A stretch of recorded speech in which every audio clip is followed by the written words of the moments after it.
Political thrillers ను తెరకెక్కించడంలో దేవా కట్టాది ప్రత్యేకమైన శైలి. ఈ కోవలోనే లేటెస్ట్ గా మైసభ అంటూ ఓ వెబ్ సిరీస్ ను తీసుకొచ్చాడు. సోనీ లైవ్ లో స్ట్రీమింగ్ అవుతున్న మైసభ ఎలా ఉందో ఈ రివ్యూలో చూద్దాం. రాయలసీమ నేపథ్యంతో రూపొందిన మైసభ వెబ్ సిరీస్ రెండు విభిన్న దారుల్లో పెరిగిన యువకుల రాజకీయ ప్రయాణాన్ని చూపిస్తుంది.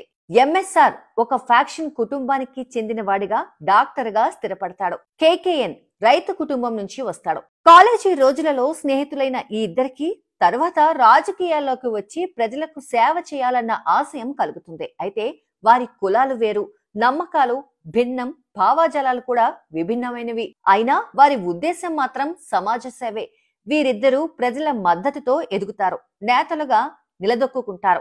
ఎమర్జెన్సీ తర్వాత దేశంలో ఎన్నికలు జరుగుతుండగా వీరిద్దరూ పోటీ చేసి తొలి ప్రయత్నంలోనే శాసనసభకు ఎన్నికవుతారు. అంతా ఇక్కడతో ముగిసిపోతుందా అనుకుంటే కథలోకి ఎంటర్ అవుతాడు రాయపాటి చక్రధర్రావు. అసాధారణమైన పొలిటికల్ ఎంట్రీతో ప్రజల దృష్టిని ఆకర్షించిన ఈ కొత్త నాయకుడు ఎందుకు రాజకీయాల్లోకి వస్తాడు? అతని వెనుక ఉన్న డ్రైవ్ ఏమిటి?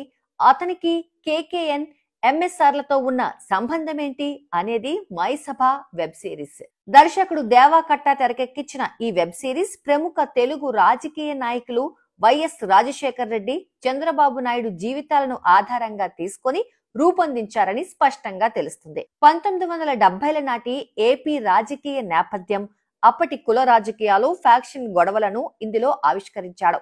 రాజకీయాలు ప్రజల జీవితాల్లో భాగమైనప్పటికీ వాటిని తెరపై కథగా మార్చడం సాధారణమైన విషయం కాదు. ఎందుకంటే ఇందులో వాస్తవాన్ని మించే డ్రామా ఉండకూడదు. వాస్తవాలను ఆధారంగా తీసుకున్న చాలా వరకు కల్పిత కథతో ఈ సిరీస్ ను రూపొందించాడు దేవా కట్టా. అసలు రాజకీయాలపై అవగాహన లేని వారు ఈ కథను నిజంగా జరిగినట్లు నమ్మే అవకాశం ఉంది. అయితే తెలుగు రాష్ట్రాల రాజకీయాలను ప్రత్యక్షంగా అనుభవించిన వారు ఇందులోని పాక్షికతను వెంటనే గుర్తించగలరు. ఫలితంగా తెలుగుదేశం పార్టీ నుంచి తీవ్ర విమర్శలు, కాంగ్రెస్ పార్టీ నుంచి కూడా ప్రశ్నలు రావడం అసాధ్యమేమీ కాదు. ముఖ్యంగా భారతదేశం మీద ఎమర్జెన్సీ విధించిన సందర్భాన్ని చూపించే సన్నివేశాలు ఎలాంటి ఉత్కంఠను రేకెత్తించేలా లేవు. ఇకపోతే కొన్ని హింసాత్మక సన్నివేశాలు, బోల్డ్ డైలాగులు ఫ్యామిలీ ఆడియన్స్ కు అంతగా కనెక్ట్ కావు.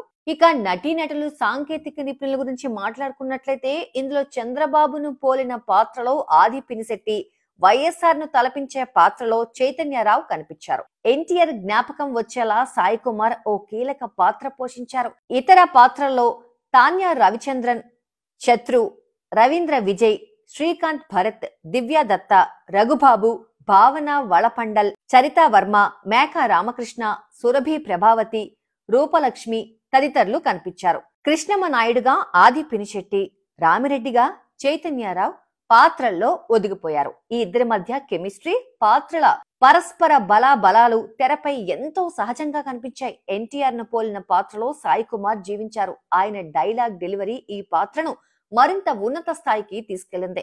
మేడం పాత్రలో దివ్యదత్త నటన ప్రత్యేకంగా నిలిచింది. ఎలాంటి పక్షపాతానికి లోను కాకుండా అన్ని పాత్రల్ని సమతుల్యంగా తెరకెక్కిస్తూ మైసభను తీర్చిదిద్దడంలో దేవా కట్టా మార్కులు కొట్టాడు. అయితే కొన్ని సందర్భాల్లో రైటింగ్ మరింత శక్తివంతంగా ఉండాల్సిందనే అభిప్రాయం కలుగుతుంది. ముఖ్యంగా మధ్యలో వచ్చే కొన్ని ఎపిసోడ్స్ లో గ్రిప్ తగ్గినట్టు అనిపిస్తుంది. జ్ఞానశేఖర్ విఎస్ సురేష్ రఘుటు సినిమాటోగ్రఫీ బాగుంది. ఈ పీరియాడిక్ స్టోరీకి తగినట్టు ఆర్ట్ డిజైన్ కుదిరింది. బ్యాక్గ్రౌండ్ మ్యూజిక్ విషయానికి వస్తే శక్తికాంత్, కార్తీక్ స్కోర్ సీన్స్ కి ఎమోషనల్ డెప్త్ ఇచ్చింది. నిర్మాణ విలువలు పరంగా కూడా సిరీస్ ప్రమాణాలు తగ్గలేదు.